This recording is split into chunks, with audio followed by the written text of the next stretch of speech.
नमस्ते दोस्तों। आज हम बात करने वाले हैं एक ऐसे स्पेस मिशन के बारे में जिसने पूरी नासा की हिस्ट्री को चेंज कर दिया था। आज हम बात करने वाले हैं अपोलो 11 के बारे में। तो आइए शुरू करते हैं। अपोलो 11 जिसमें 3 एस्ट्रोनॉट्स को चुना जाता है मून सरफेस पे लैंड करने के लिए। ये 3 एस्ट्रोनॉट होते हैं नील आर्मस्ट्रॉन्ग, बज ऑल्ड्रिन और माइकल कॉलिंस। ईयर 1969 16 जुलाई को अपोलो 11 को लॉन्च किया जाता है। 9. Ignition sequence start. 6, 5, 4, 3, 2, 1, 0. All engine running. Liftoff. We have a liftoff. 32 minutes past the hour. Liftoff on Apollo 11. Launch किया जाता है स्पेस में।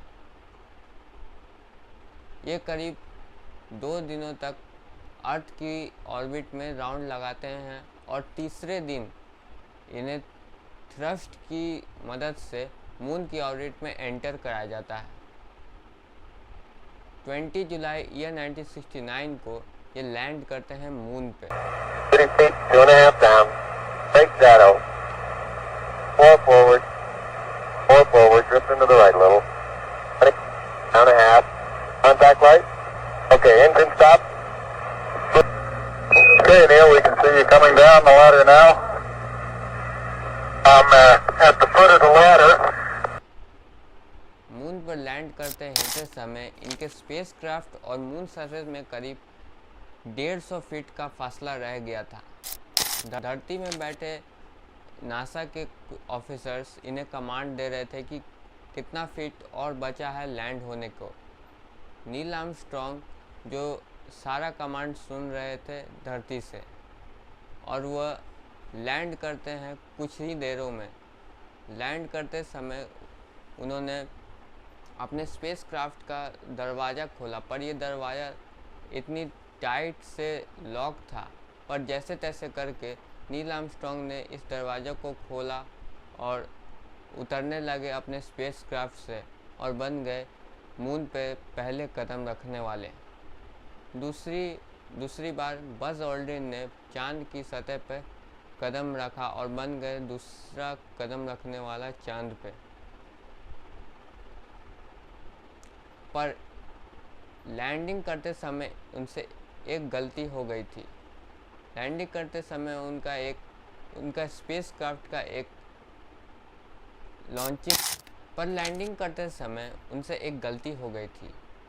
उनसे ये हुआ था कि लैंडिंग करते समय उनका एक स्पेसक्राफ्ट का स्विच टूट गया था, और वह एक बहुत ही इम्पोर्टेंट स्विच था स्पेसक्राफ्ट को अर्थ पे ले जाने के लिए।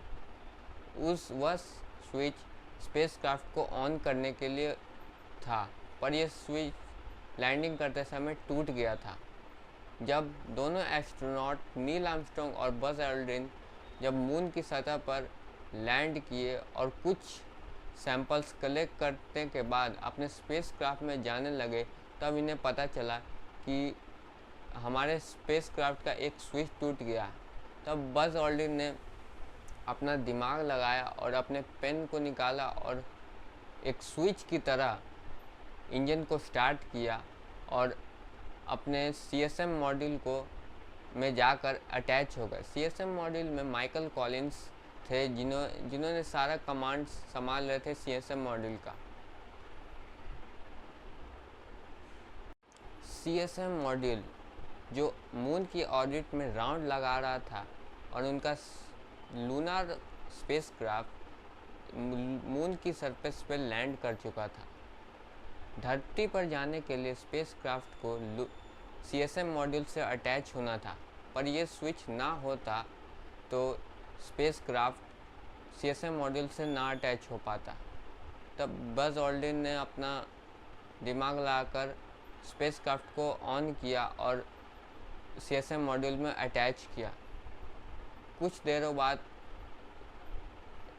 ये दोनों अटैच होकर थ्रस्ट की हेल्प से फिर से चले गए अर्थ की ऑर्बिट में, और कुछ देर अर्थ की ऑर्बिट में राउंड लगाने के बाद इन्हें अटैच करना था और इन्हें डिटैच होना था अपने प्रोपल्शन मॉड्यूल से। पर एक प्रॉब्लम थी, प्रोपल्शन मॉड्यूल से डिटैच होते समय इनके कमांड मॉड्यूल को अफेक्ट हो सकता था। तो कुछ देर बाद धरती से मैसेज आता है इन तीनों को कि डिटैच करने के लिए। तभी एस्ट्रोनॉट्स ने अपने CSM मॉड्यूल को प्रोपल्शन मॉड्यूल से डिटैच करके अर्थ की सरफेस पे लैंड करने लगे और ये पैसिफिक ओशन में जाकर इन्होंने लैंड किया और इन्हें रेस्क्यू शिप से इन्हें रेस्क्यू किया गया। इस पूरे स्पेसक्राफ्ट को केनेडी स्पेस सेंटर से लॉन्च किया गया था। इस स्पेस मिशन को करीब 2 लाख आदमी देख रहे थे लाइव टेलीविज़न पे, जो एक बहुत ही रियल अचीवमेंट है हम ह्यूमंस के लिए। उस समय USA और सोवियत यूनियन में एक कोल्ड वॉर चल रही थी स्पेस में जाने के लिए। नासा ने अपना बहुत से मिशन को लॉन्च किया, जैसे अपोलो 3, अपोलो 5, अपोलो 8, अपोलो 9 और अपोलो 10, अपोलो 11, जो एक बहुत ही सक्सेसफुल मिशन रहा मून पर लैंड करने के लिए। इसको देखते हुए सोवियत यूनियन ने सोचा कि ये एक फेक मिशन है, इसे शूट किया गया है धरती पर ये रियल नहीं है, ये एक रियल मिशन किया गया है मून सरफेस पे। लैंड होने के बाद इन तीनों एस्ट्रोनॉट्स को 1-2 हफ्तों के लिए क्वारंटीन कर दिया गया, क्योंकि मून से आए कुछ वायरसेस धरती में अफेक्ट कर सकते हैं, इसीलिए इन्हें 2 हफ्ते के लिए क्वारंटीन कर दिया गया। क्वारंटीन करने के बाद इन्हें सेलिब्रेशन के लिए न्यूयॉर्क सिटी में लेके गए सेलिब्रेशन करने के लिए। तो ये थी फुल स्टोरी अपोलो 11 की। कैसी लगी आपको कमेंट करके बताइएगा। तब तक के लिए इतना ही, फिर से मिलेंगे ऐसे ही वीडियो के लिए। तब तक के लिए till then stay safe, good bye.